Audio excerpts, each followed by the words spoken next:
Uncooked, uncensored. Welcome to COASTER-net Uncut.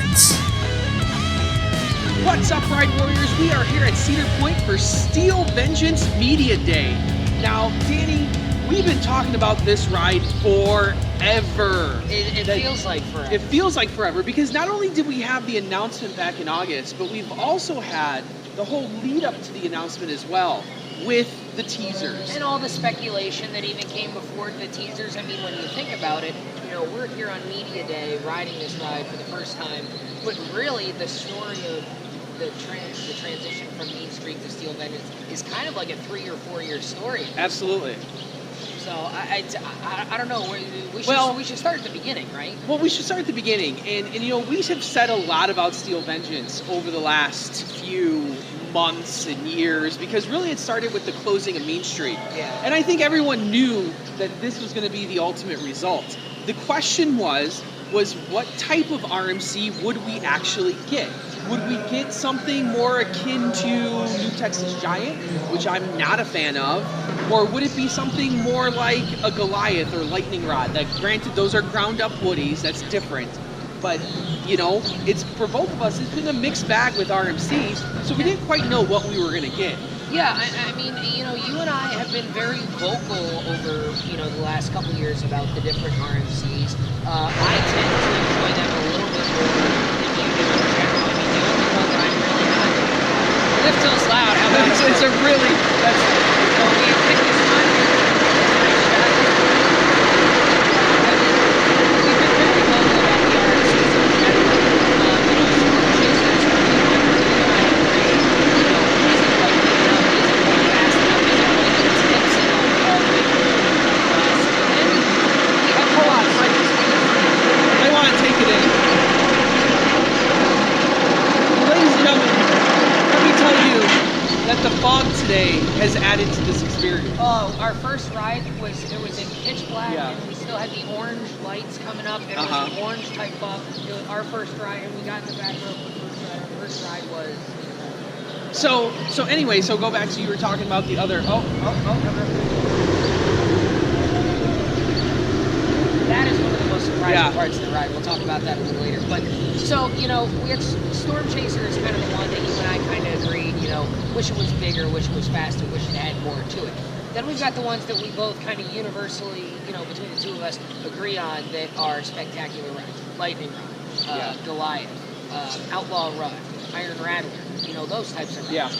And then we've got the ones that, you know, we're a little bit different on. We've got, you know, Wicked Cyclone, I like, you're not a big fan of. Same thing with New Texas Giant, we're kind of both in the same boat there. I just rode Twisted Timbers 2 weeks ago. You are going to ride it probably by the end of the season. Yeah. So, you know, stay tuned on that one. But, you know, so there's 3 different categories as far as you and I are concerned as to where this one might fall. But I think you and I, going into this, kind of had the feeling that we were going to agree one way or another. Well, yeah. So like this, the things that we set up before that. If you go back to the anticipation show, this was still my number one. This was somewhere towards your top. I had it number 2 purely for the reason that it was farther away than Twisted Timbers. Yeah. For me. So, and we had concerns, just like every RMC that has been produced, we've had concerns that we saw the CGI point of view. We saw it, and we saw how fast it looked, but we also saw that with Wicked Cyclone, and we saw that maybe the end result wasn't as fast as what the POV portrayed it as. Yeah. So that was one concern, was that the CGI we were seeing wasn't going to be the actual speed. And I found with the stuff that I like is that when RMC holds its speed throughout the whole ride, like an Iron Rattler, like a Lightning Rod, that's when you have the best RMCs. Agreed. When it doesn't hold its speed, that's when you start getting the issues that I have. Things like Storm Chaser, things like Wicked Cyclone. Rides that I don't think are bad necessarily. We come down on these rides a lot, but at the end of the day, I just don't rank them very highly. I don't think they're, you know, in my top 50, to be honest with you. Well, and you know, over the course of this video here, we need to address, I think, 3 different things that people think we've said that we haven't said. Yeah. And that's the first one. the first impression here is that we do not like RMC, or we do not like their coasters, or we don't enjoy their coasters. And that is absolutely not the case. true. Because when you look at it, and you look at the list of RMCs, the ones that we enjoy, that number is greater than the ones that we don't enjoy. Yeah, and just look at my own list. I have Iron Rattler in my top 10. I've got Lightning Rod and Goliath both in my top 10 wood.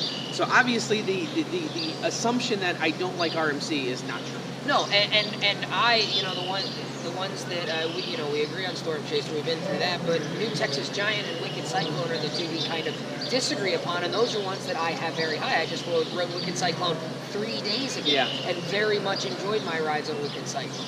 So, it's the idea out there that we do not enjoy the RMC roller coasters is just not true. That's the first thing we need to set straight here. It's the fact of the matter is that I think we temper expectations a little bit, because the RMCs do get so hyped up that we try not to think that every new RMC that comes out is going to be the best thing ever. Yeah. We try not to have that expectation, because, quite frankly, I think that's a little unfair to stick that expectation on every single ride that comes out. And this one, more than ever, is the one that had that expectation. We've been trying not to put that expectation on the ride, and we'll get into that in a little more. But that's the first thing we need to set straight as far as expectations. Well, once again, we have to, so we will pause for a moment.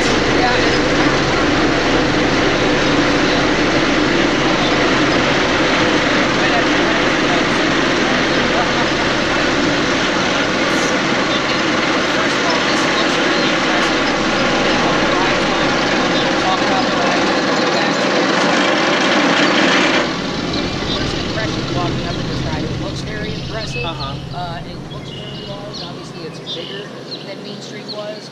It has a little bit of a bigger visual impression as far as, you have to back here.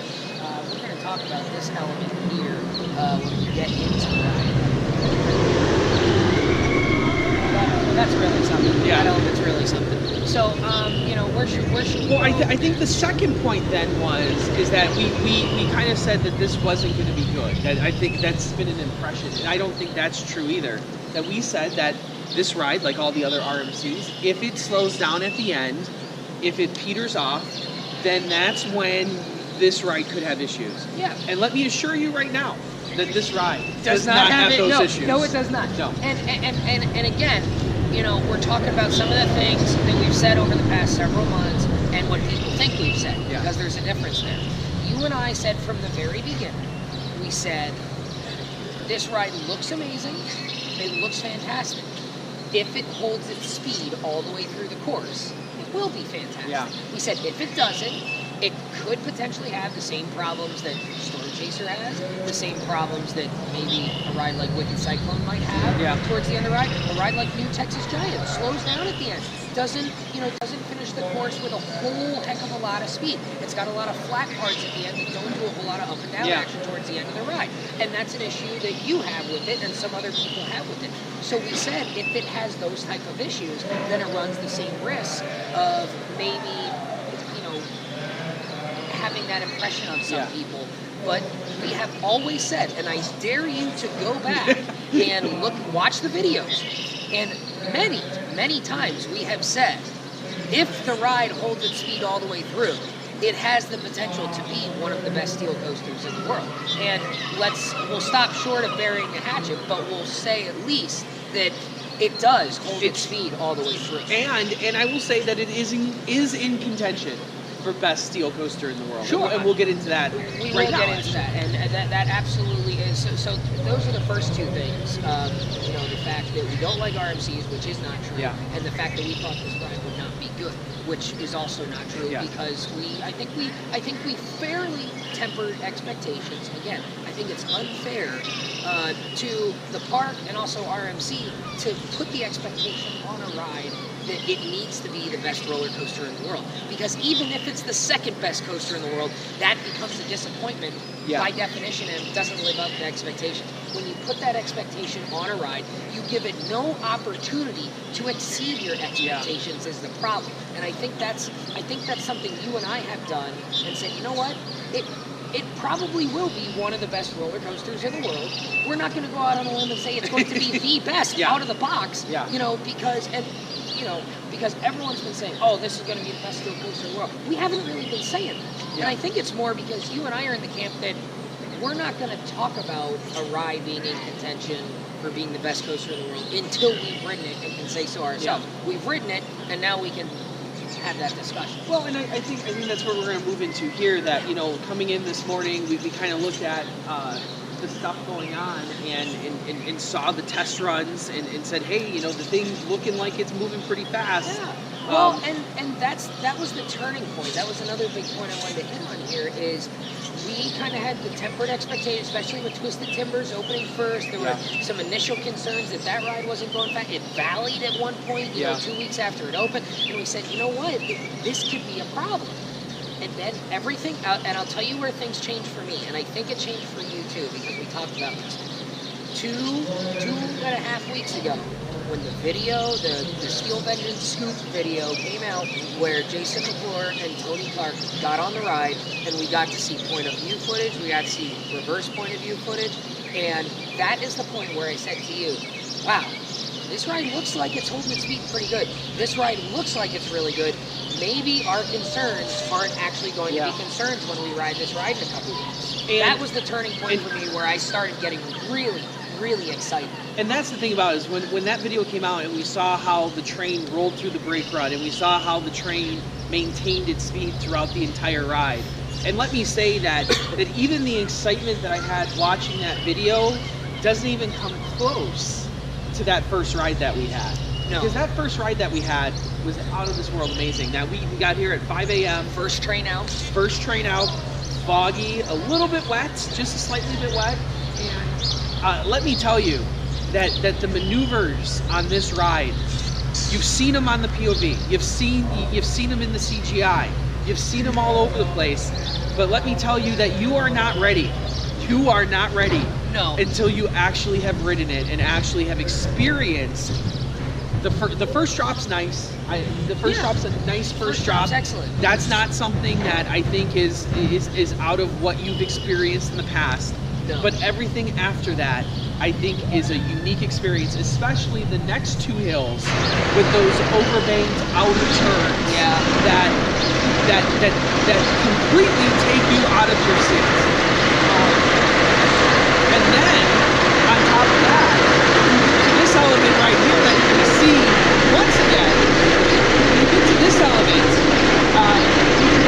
amazing. It's not even 360. It's more than that. It's really kind of awkward. It starts to roll to the right, and you think you're going to do a 360. You're an Iron Rattler. You think you know what you're getting in this element. And here's the thing. We talk about how RMC has done different types of elements throughout the ride. You know, they've done the barrel roll first drop. We heard Alan Schilke talk about how they kind of changed the shape of the Twisted Timber first drop compared to Storm Chaser, make it a little bit better. We've heard about that, which I think the Twisted Timbers first drop is better than Storm Chaser. So that is an improvement here. We've seen some of the Top Gun, you know, zero-G stalls, and they give different beams to all these different maneuvers, and they do some outside bank turns. This one, like I said, you think you know what you're getting with this first inversion because Iron Rattler doesn't. But what Iron Rattler doesn't do is, if you look, you flatten out and you complete the 360 at the top, at the high point. Whereas on Iron Rattler, you're upside down at the high point, and you end at a lower point where you're all the way around. Here, at the high point is where you are right side up, but then it goes back down and has that drop. So you're getting the sensation of being flipped upside down in a barrel roll. You're getting the airtime because you're being turned at such a high speed. But then you also have this little drop at the end. So instead of being put back in your seat once you're right side up again, you're going down a drop, so you're getting some of that floater airtime on the other side of an inversion, which on the first ride, you know, we have on-ride audio from our very first ride. And I think what I said to you, mid-ride, right after that element, I think I said, what the hell did we just do? Yeah. I said something along, I said, or what the hell was that? I said something along those lines. You'll hear it when you hear our audio. But it was, it's not quite like anything that, any other element that I've been through on a roller coaster. And let's also say this, that I think now is the time to bring this up, that at the end of that first ride, I made the comparison. I said, this is really the steel version of the Voyage. Yeah. That when you think about Voyage, you think of the great first hill. That's kind of like moderate. It's a good first hill. Yeah, I mean, it's Voyage, nothing to like write home about. Yeah, though, right? Voyage has those first 2 or 3 really big hills. Voyage very much has a rhythm to it. Yeah. Voyage has this, it's almost 3 parts. It's like 3 acts of the same play. In a way, you've got the first, and we always joke that Voyage has 3 halves. Well, the first half of Voyage is very much big, graceful, nice floater, almost B&M type airtime on those first hills. Then you hit the turnaround and you do a lot of twists and turns and you do all sorts of crazy stuff. And then you hit the mid-course brake run, and then the second half is just hill after hill after hill, side to side, up and down, and the finishing act, and it gets better and more intense and more relentless as the ride goes on. This is very much the same in the sense that those first 2 hills are very much, nice, more powerful than floater airtime. It's not the extremely intense out of your seat RMC airtime, but it's sustained. I mean, 3, 4, 5 straight seconds. You're coming out of your seat, so it's long, sustained, powerful airtime on those first few hills. Then you get into the second act where you go through this crazy twisted, massive stuff here, and you go through this twist, and you do kind of the fake out inversion where there's actually quite a little bit of lateral force in there when you start to right yourself up, which is something Twisted Timbers did in some of its maneuvers that I was not expecting out of this ride. So that's really nice to get some lateral forces out of a steel coaster, which you don't typically get a whole lot of. Then you hit the mid-course, and again, very much in the same vein as Voyage, the third half, if you will, after that mid-course brake run, is just more and more intense and in your face and relentless as you go on. And it's, we've grown used to the fact that roller coasters slow down and they get less intense as you go along. And I think this ride here, Maverick, which we're looking at is behind the camera, is one of the rides that does the opposite and gets stronger as the ride goes on. This is another one that gets stronger and more intense and more relentless and more powerful as the ride progresses. And I think that's really the hallmark of this ride, that's going to be the takeaway for a lot of people. It's not going to be the first drop. It's not going to be any single element. No. But it's going to be the ride as a whole and how it never lets up. It never gives you a break. Even Maverick gives you a little break in the middle when you hit that launch tunnel. This one, we've been rolling through the brake run all day. I don't know if that's going to be true anyway. Actually, I think if they hit the brakes a little, it may soften the intensity on the second half, which might be needed a little bit. It might. I mean, might help the ride be more rewritable. You never minded when the mid-course brake run on Voyage hit just a little bit. Just a little bit. You never minded that. It sounds like some people wouldn't mind if that happened here too. But I didn't initially think about that. But as soon as you said it's the steel version of Voyage, I said, you know what? That's exactly how you would describe it. And I would say, running as it is today, and it's a chilly day, it's foggy, the sun's not out, it's possible, as it runs throughout the day, it's going to get a little bit faster. There's not completely full trains because you got cameras on a few trains, a few empty seats here. It's possible that this ride could go even a little bit faster than what it is today. And I will say this, if you're not a fan of the Voyage, and you think the Voyage is too intense, too long, too relentless, honestly, this ride may fall in that category for you too, because it is intense, it is in your face, it is relentless, and it's just super fun. I mean, it's over a mile long. So I think the last thing, once we announce this lift hill again, it's a beautiful lift hill. The problem is you have to wait for it to Well, and now that we've talked about it,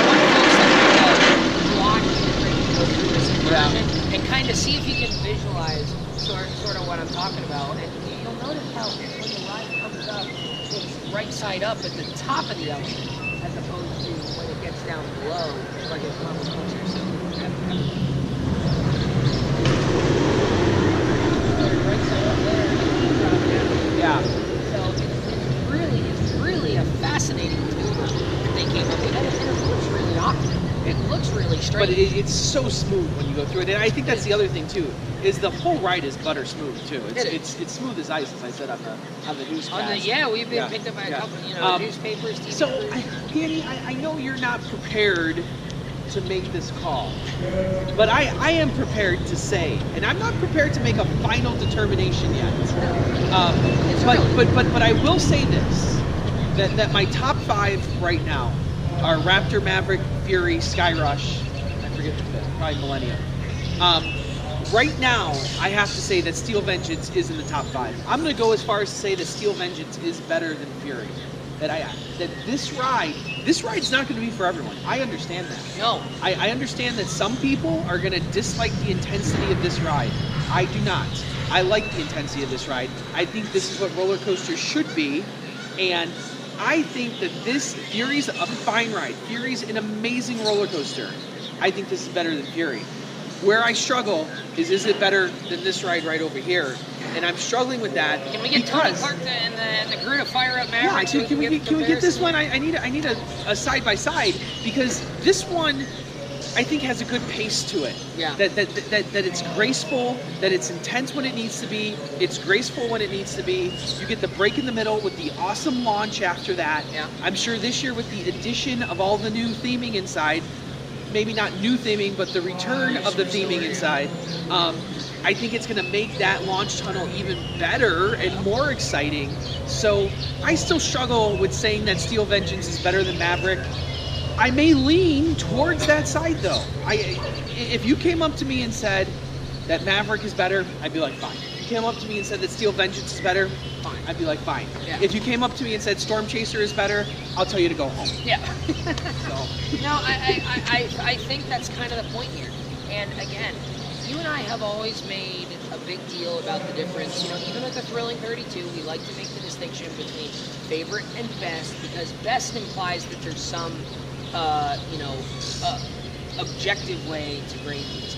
I think the statement that you made is that it's not for everyone is a true statement. There are going to be people who ride this ride and say it's too much, it's too intense, it's too long. And when I say that, I should temper that statement as well, because I think everyone's going to enjoy it once. Yes. The question is this a ride you're going to want to sit on for 14 trips in a row, like I did, a few years ago with Maverick at Coaster-Mania? Well, a lot of people have that thing about Intimidator 305. They say it's good once, but it's not for me. It's not for me to sit on. And some people will say that and still rank it very highly. Yeah, correct.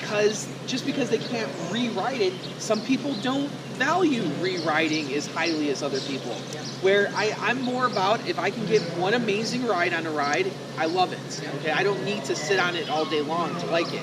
If I want to sit on a ride all day long, I'll go ride a Dragon Wagon somewhere.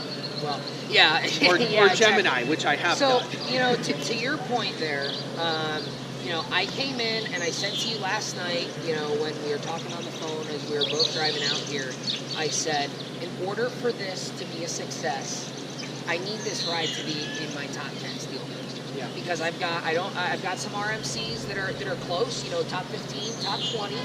And I said, this needs to be the best RMC, or my favorite RMC, needs to be in my top 10.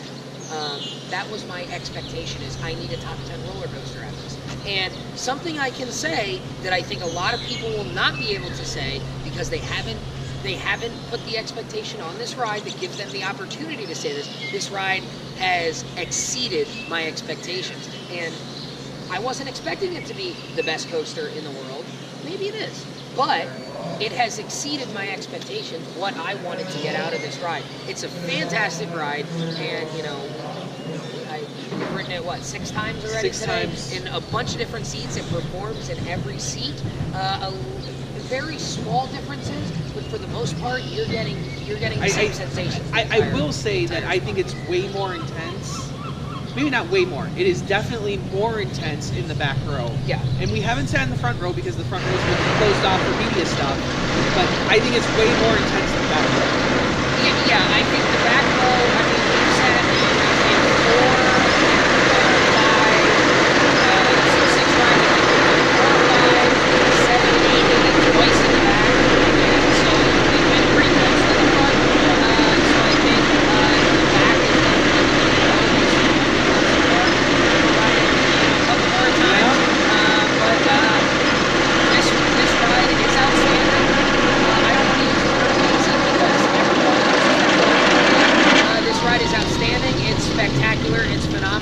it's a hell of a lot of fun, and it's going to be one that I think most people are really, really going to enjoy, and I think everyone's looking forward to. Well, everyone, thank you for joining us here. We'd like to send a special thank you to Cedar Point for allowing us the opportunity to come out here today. Great job today. Breakfast, we're getting lunch a little bit later too. They've been absolutely phenomenal today. Great ride.